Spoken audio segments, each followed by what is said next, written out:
Bentar. Sebelum video ini dimulai, mari kita awali dengan lagu tahunan. Marhaban tiba, marhaban tiba, marhaban tiba. Hehehe. Gak kerasa bejir udah bulan Ramadan lagi. Padahal kayak baru bulan kemarin gak sih nyanyi lagu ini? Anyway, selamat berpuasa bagi yang menjalankan. Semoga puasa tahun ini gak ada yang bolong. Kecuali ya kalau lo sakit atau ada halangan. Buat yang mokel, lemah. Ngomong-ngomong soal nahan diri, lo pernah nggak sih lihat orang yang suka nahan, nyimpen, atau nimbun barang? Meskipun barang itu udah nggak ada gunanya.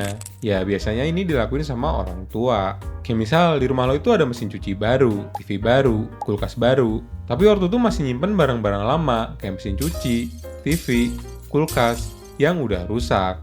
Dengan dalih, Saya nggak mau dibuang, soalnya barang-barang ini tuh udah dari zaman Mama nikah. padahal ini udah bener-bener rusak dan nggak bisa dibenerin. Belum lagi kalau nimbun kardus-kardus, kayak kardus TV misalnya. Padahal TV udah ganti 3 kali, tapi kardus TV lama masih ada. Biasanya alasannya, Buat jaga-jaga. dan yang ngelakuin timbun menimbun barang ini bukan orang tua doang. Bisa aja dari semua kalangan, dari yang muda sampai ke tua. Tapi kenapa ada banyak orang yang nyimpen atau nimbun barang kayak gini? Padahal ini menu-menuhin tempat kan? Nah, jadi bener, ini menu-menuhin tempat kalau terus-terusan dilakuin. Tapi nimbun barang ini bukan kayak kasus nimbun minyak. Kalau nimbun minyak, biasanya ini buat dijual lagi, biar untung berkali-kali lipat pas minyak lagi langka. Kalau nimbun banyak barang-barang yang receh, itu lebih ke nimbun sesuatu karena si penimbun ini ngerasa barang itu penting buat dirinya. Dan timbun-menimbun barang ini ada tingkatan levelnya, dari yang biasa sampai ke yang ekstrim atau sering disebut hoarding disorder. Kok L? Hoarding disorder. Hoarding disorder. R. Hoarding disorder. Level pertama, ini masih dibilang normal. Biasanya nyimpen barang karena ada kenangan, atau masih dipakai dan masih masuk akal buat disimpan.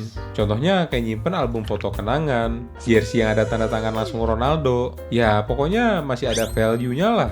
Gak kayak ijazah mul. Level kedua, ini udah mulai nyimpen barang-barang rusak dengan alasan klasik. Siapa tahu masih bisa dibenerin. Atau enggak. Dulu ini belinya mahal, jadi ya saya nggak dibuang. Dan level ketiga, ini udah mulai bahaya. Barang-barang makin banyak numpuk di rumah. Mau itu penting, gak penting, bahkan sampai sampah, itu dikumpulin dengan tujuan gak jelas. Dan barang-barang ini gak dirapihin. Mereka bakal ngerasa cemas kalau barang-barang ini dibuang. Dan istilah ini disebut hoarding disorder.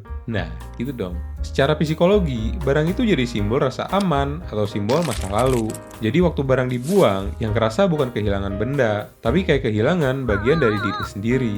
Anjay. Makanya makin barang numpuk, makin susah juga buat dibuang. Lo nonton gak sih episode SpongeBob yang nimbun barang sama sampah? Nah, kayak gitulah hoarding disorder tuh. Dan ini udah disebut gangguan. Nah, itu. Tapi bukan berarti ini ODGJ yang sering ditemuin di pinggir jalan.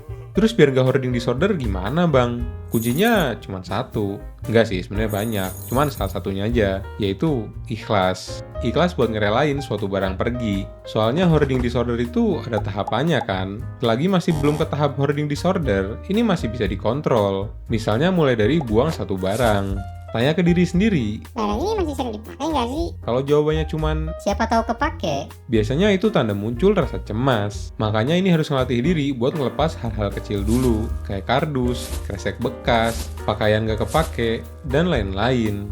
Karena semakin sering buat ngelepas, makin siap juga buat ngelepas barang lainnya. Sedikit cerita, dulu gue pernah ngalamin penimbunan barang ini. Contohnya kayak nimbun sepatu sekolah, karena sepatu ini gue beli sendiri dari hasil uang nabung. Jadi ngerasa sayang aja gitu kalau dibuang. Meskipun udah rusak dan gak kepake, tapi terlalu banyak kenangan di dalamnya. Anjay. Sampai satu saat, gue mulai coba buat ikhlas untuk buang satu persatu dengan nanya ke diri sendiri. Barang ini masih sering dipakai nggak sih? Kalau di dalam hati jawabannya, Siapa tahu kepake. fix berarti ini harus dibuang. Tapi gue foto dulu sih buat kenang-kenangan. Karena yang gue butuh sebenarnya bukan barangnya, cuman ceritanya. Keren gak sih kata-kata ini? Dan sekarang mindset gue udah berubah. Kalau ada barang yang mau masuk, harus ada barang yang keluar juga. Tapi kalau nimbun barang udah di tahap hoarding disorder, ini perlu terapi sama profesional, kayak psikolog. Karena di tahap itu, yang dilawan bukan cuma sayang barangnya, tapi rasa cemas yang muncul kalau barang itu hilang. Berarti ini sama kayak kolektor kan suka nimbun barang? Ya beda lah kocak. Kalau kolektor itu jelas tujuan dan barang yang dia koleksi ada value-nya. Bukan sekedar nimbun barang yang gak guna. Gitu sih. Sebenarnya ada yang lebih bahaya daripada hoarding disorder ini, yaitu nimbun masa jabatan.